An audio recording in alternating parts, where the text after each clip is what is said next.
Hello बच्चों, स्वागत है आपका आपके चैनल एसआरएस लर्निंग में। बेटा ये हमारी हिंदी की 8th क्लास की वर्कशीट है। वर्कशीट की जो कार्यपत्र जिसको हम बोलते हैं उसकी जो संख्या है वो है 28 और हमारी तिथि है 31 दिसंबर 2020। मतलब ये इस साल का लास्ट दिन है जब हम मिलेंगे आपके साथ। हम मिलेंगे नए वर्ष पे और ये नया वर्ष हम सबके लिए खुशियों से भरा हुआ आए, यही हमारी दुआ है। अब चलते हैं अपनी वर्कशीट पर। लास्ट वर्कशीट में हमने जब इतना पढ़ा था कि जो बिलासराव था उसने अंग्रेज के सामने इस लोटे की बहुत अच्छी व्याख्या करी थी, जिससे क्या है वो इस लोटे को लेना चाहता था। इसके आगे बढ़ते हैं हम। इस विवरण को सुनते ही जो उसने विवरण बताया कि उसने किसी की जान बचा रही थी, ये बहुत ही जादुई लोटा है, इस तरीके से उसने व्याख्यान किया था। उसके बाद हम पढ़ते हैं कि इस विवरण को सुनते सुनते साहब की आंखों पर लोभ और आश्चर्य का ऐसा प्रभाव पड़ा कि वे कोड़े के आकार से बढ़कर पकोड़े के आकार की हो गई। मतलब जो ये लोटा था। उसने बिलाव जी से पूछा, तो आप इस लोटे का क्या करिएगा? तो उसने कहा, मतलब अंग्रेज पूछ रहा है, तो आप इस लोटे का क्या करिएगा? उसने कहा कि मुझे पुरानी और ऐतिहासिक चीज़ों को रखने का बहुत शौक है। तो अंग्रेज ने कहा, मुझे भी पुरानी और ऐतिहासिक चीज़ों के संग्रह करने का बहुत शौक है। जिस समय ये लोटा मेरे ऊपर गिरा था उस समय मैं यही कर रहा था। उस दुकान के पीतल की कुछ पुरानी जो मूर्तियाँ खरीद रहा था। जो कुछ हो, फिर वो कहता है अंग्रेज के, जो कुछ हो लोटा लोटा तो मैं ही खरीदूंगा। वाह, ये कह रहा है कि बिलासराव, वाह आप कैसे खरीदेंगे? मैं खरीदूंगा, यह मेरा हक है। हक? जरूर हक है, ये बताइए कि। फिर वो अंग्रेज कहता है कि हक, अब आप बताइए कि यह लोटे, इस लोटे के पानी से आपने स्नान किया या मैंने? वो कहता है आपने। फिर वो कहता है अंग्रेज, आपके पैरों पर गिरा या मेरे? फिर वो कहता है आपके। अंगूठा उसने आपका भुरता किया क्या? मेरा। वो कहता है आपका। इसलिए उसे खरीदने का हक किसका है? मेरा। यह सब बकवास है, दाम लगाइए, जो अधिक देगा वह ले जाएगा, ये बिलासराव ने कहा। यही सही है, आप इसका 50 रुपये लगा रहे थे, मैं 100 रुपये दूंगा। मैं 150 देता हूँ, मैं 200 देता हूँ। अजी मैं 250 देता हूँ। यह कहकर बिलास जी ने 250 के नोट लाला झावलाल के आगे फेंक दिए। साहब को भी ताव आया। उसने कहा, आप 250 देते हैं, मैं तो 500 रुपये देता हूँ। अब चलिए। बिलासराव जी अफसोस के साथ अपने रुपए उठाने लगे, मानो अपनी आशाओं की लाज उठा रहे हो। मतलब उसने इस तरीके से प्रदर्शित किया अपने आप को, मतलब पता नहीं उसको कितना उसको दुख हो रहा है।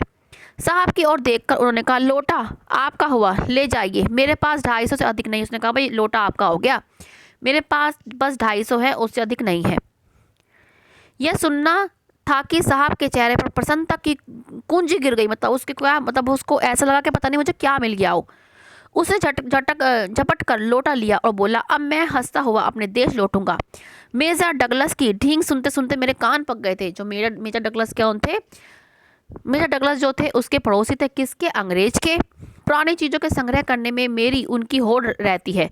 गत वर्ष वे हिंदुस्तान आए थे और वे वहाँ से जहांगीर अंडा ले गए थे। वो क्या है, उसका दोस्त भी आ गया होगा और वो यहाँ से क्या है, अंडा लेके चला गया होगा। तो उन दोनों के बीच में होड़ लगी रही थी, इसलिए ही क्या है वो अंग्रेज भी उससे आगे जाने के लिए उसने जो है वो लिया। ठीक है, अब हम किसी क्वेश्चंस पे आते हैं कि अंग्रेज वह लोटा क्यों खरीदना चाह रहा था। मतलब क्या कारण था कि जो अंग्रेज लोटा खरीदना चाहता था? तो हमारा आंसर ये रहा बेटा, फर्स्ट आंसर उत्तर, कि अंग्रेज ने वह पुराना लोटा इसलिए खरीद लिया क्योंकि उसके पड़ोसी मेजर डगलस ने पुरानी चीज़ों के संग्रह करने में उसकी होड़ लगी रहती थी।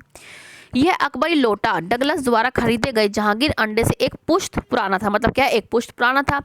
इसके अलावा इस लोटे का मूल्य भी अधिक था। वह मेजर डगलस से इस प्रतिस्पर्धा में आगे रहना चाहता। मतलब उसे क्या था, इनको मतलब होड़ लगी रहती है, मतलब तू नहीं मैं नहीं तू, मैं नहीं तू। उसके चक्कर में क्या है, उसको उसके ऊपर जीतने के लिए उसने क्या है, ये लोटा खरीद लिया। सेकंड क्वेश्चन है कि बिलासराव जी को लोटा खरीदना नहीं था, फिर भी वे अंग्रेज से मोल भाव क्यों कर रहे थे? अनुमान लगाइए। ये भी हमने आपके लिखा हुआ है बेटा। ये रखे, बिलवासी जी अपने मित्र लाला झावलाल की सहायता करने के लिए अंग्रेज से मोल भाव कर रहे थे ताकि अंग्रेज लोटा खरीद ले और लाला झावला अपने पत्नी को क्या है, पैसे दे पाए। वही क्या है, उसने क्या अपनी पत्नी को पैसे देने थे। ठीक है, तो वो क्या है, लाला झावलाल की वो उसका दोस्त क्या है, मदद कर रहा था। अब है थर्ड क्वेश्चन कि मेजर डगलस कौन थे? मेजर डगलस कौन थे? ये भी बेटा आपके लिखा हुआ है कि मेजर डगलस अंग्रेज के पड़ोसी थे और उनको पुरानी चीज़ें संग्रह करने का बहुत शौक था। तो ये बच्चे आपका थर्ड क्वेश्चन है बेटा। हम आपके लिए सारे क्वेश्चन लेके आते हैं लिख के, ताकि आपको बिल्कुल भी परेशानी ना हो। नेक्स्ट क्वेश्चन और लास्ट क्वेश्चन है कि क्या होता यदि अंग्रेज को ऐतिहासिक वस्तु खरीदने का शौक ना होता? कल्पना कीजिए क्या होता, सोचो। हमने ये भी आपके लिए सोच के रखा है कि यदि अंग्रेज को ऐतिहासिक वस्तु को खरीदने का शौक ना होता तो वो लोटा ना खरीदता और लाला झावलाल को पुलिस के हवाले कर देता था, क्योंकि उसने बिलास राव ने उसको भगाया था और उसको वो मतलब कहा था कि ये लोटा पता नहीं ऐतिहासिक है, इसी वजह से उसने खरीदा था। अगर वो ऐसा ऐतिहासिक चीज़ों को रखने का उसको शौक होता ही ना तो वो ना खरीदा तो ठीक है। तो बच्चों हमने सारे आपके क्वेश्चन कर लिए। तो बच्चों ये आपकी 8th क्लास की वर्कशीट है। मुझे पूरी उम्मीद है कि आपको समझ में आई होगी। तो बच्चों लाइक का बटन दबा के प्लीज़ जरूर बताइए कैसी लगी आपको हमारा समझाना, आपको अच्छा लग भी रहा है कि नहीं लगा, तो ये लाइक के थ्रू प्लीज़ बताइएगा। और अब हम मिलते हैं नए वर्ष पर नई खुशियों के साथ। ठीक है, हमेशा खुश रहिए, कोविड-19 से बेटा बच के रहिए। बाय बच्चों।